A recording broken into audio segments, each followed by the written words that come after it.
Halo guys, langsung subscribe dan tekan loncengnya untuk kalian yang selalu ingin mendapatkan info-info menarik seputaran MotoGP.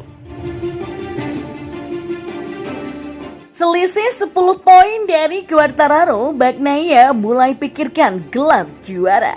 Ya, Francesco Bagnaia kini mulai bisa bicara soal kemungkinan yang berebut gelar juara dunia MotoGP 2022. Cukup beralasan karena pembalap asal Italia itu kini hanya berselisih 10 angka saja di belakang pemuncak klasmen Fabio Quartararo.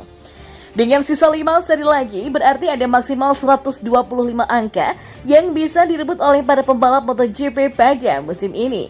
Bagnaia bisa mengambil alih puncak klasmen jika ia bisa menjadi juara di Jepang, sementara Quartararo finish di posisi ketiga. Ya, sekarang semakin jelas, kami sangat ketat. 10 angka saat ini adalah selisih terendah yang saya punya sejak awal musim. Jadi ya sudah tentu saya akan berusaha untuk memikirkan gelar tapi tidak terlalu terbebani, kata Bagnaia. Siap kembali balapan di MotoGP Jepang 2022, Marc Marquez waspadai kondisi cuaca di sirkuit Motegi. Ya, Marc Marquez tampaknya bakal kembali melintas di lanjutan MotoGP 2022. Pria berpaspor Spanyol itu bahkan sudah mempersiapkan diri untuk kembali balapan di sirkuit Motegi, Jepang. Hanya saja, Marc Marquez sangat mewaspadai kondisi cuaca di sirkuit Motegi.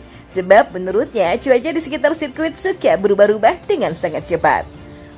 Ya, saya sangat bersemangat untuk kembali ke Jepang. Ini adalah balapan kandang Honda. Ini adalah sirkuit yang menyenangkan dan para penggemar selalu luar biasa di sana. Di Twin Rig Motegi Anda bisa mendapatkan semua jenis cuaca. Jadi kami ya harus memperhatikan apa yang terjadi nanti, kata Marquez. Fabio Quartararo bakal habis-habisan di Jepang nantinya. 0 poin dari GP Aragon benar-benar membuat posisi Fabio Quartararo serba sulit dalam upayanya untuk mempertahankan gelar juara dunia.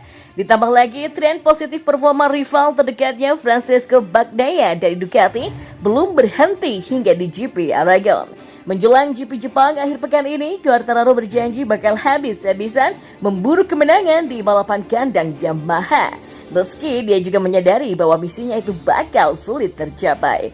Dia mengakui kemenangan Bastianini di Aragon sedikit menguntungkannya karena jika Pecco yang menang, maka keunggulan poinnya atas Pecco hanya tinggal 5 angka saja. Gresini Racing tak beri izin Enea Bastianini untuk bantu Francesco Bagnaia di MotoGP 2022. Ya, Sporting Director Ducati Course yaitu Paolo Ciabatti mensinyalir bahwa pihaknya bisa menjadi menurunkan tim order di 5 seri terakhir.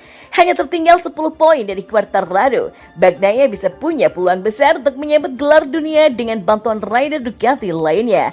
Meski begitu, Nadia Padovani mengaku ogah membiarkan Bastianini dijadikan alat bantu Ducati untuk memenangkan gelar dunia pembalap lewat Bagnaia. Sebab kini Bastianini ada di peringkat keempat pada klasmen pembalap dan hanya tertinggal 48 poin saja dari Quartararo.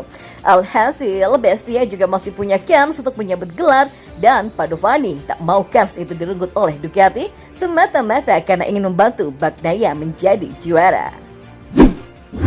Alex Espargaro kembali ke jalur perebutan gelar juara dunia MotoGP 2022. Ya, pembalap Aprilia Racing Alex Espargaro menempati posisi ketiga pada balapan MotoGP Aragon. Podium ketiga ini sekaligus mengembalikan Espargaro ke jalur perburuan gelar juara dunia MotoGP 2022.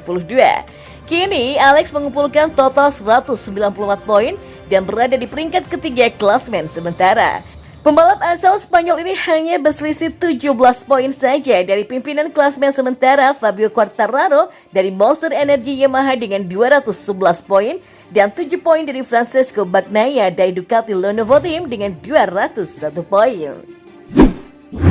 Jalani operasi pada jari tangannya, Takagi Nakagami apakah bakal absen di MotoGP Jepang 2022 nanti?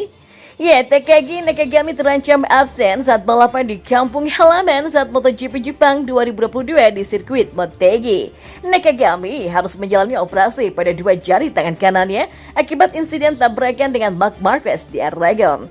Dokter yang juga merupakan MotoGP traumatologi spesialis tersebut melihat adanya kerusakan tendon pada kedua jari Nakagami dan operasi segera dilakukan. Setelahnya, Nakagami segera menyusul penghuni pedok MotoGP lainnya yang sudah lebih dulu berangkat ke Jepang. Saya menjalani operasi pada jari keempat dan kelima usai berkonsultasi dengan Dr. Mir kemarin. Mengingat tendon saya tampak mengalami kerusakan dan ya ini bakal berat. Tapi saya tidak akan menyerah, kata Nakagami. Kurang moncer di MotoGP Aragon 2022, Maverick Vinales incar podium di Motegi. Ya, rider Aprilia Racing Maverick Vinales kecewa dengan hasil yang dia dapatkan pada ajang MotoGP Aragon 2022. Menurut Vinales, motornya bisa diajak bertarung di depan seperti rekannya Alex Espargaro. Namun Vinales tak patah arang, dia bertekad untuk bangkit dan membidik podium pada seri balapan MotoGP 2022 selanjutnya di sirkuit Motegi, Jepang. Ya, salah satu alasan Vinales optimis bakal moncer di sirkuit Motegi adalah setelah melihat penampilan apik dari Alex Espargaro di Aragon. Tekad Vinales ada setelah merasa motornya bisa kompetitif dan bekerja dengan baik. Untuk itulah dia dan timnya di Aprilia Racing patut menganalisis apa yang menjadi masalahnya. Tujuannya jelas agar saat balapan di sirkuit Motegi, Vinales bisa kompetitif bertarung di depan. Hanya finish di posisi 8, Zarco salahkan Marquez. Ya, setelah finish tempat kedua di GP Shanghai, Zarco mengalami lebih banyak posisi terendah daripada tertinggi. Hasil yang menarik dimungkinkan dari posisi kelima di grid di Aragon, tetapi pembalap Pramac Ducati hanya melewati garis finish di urutan ke-8.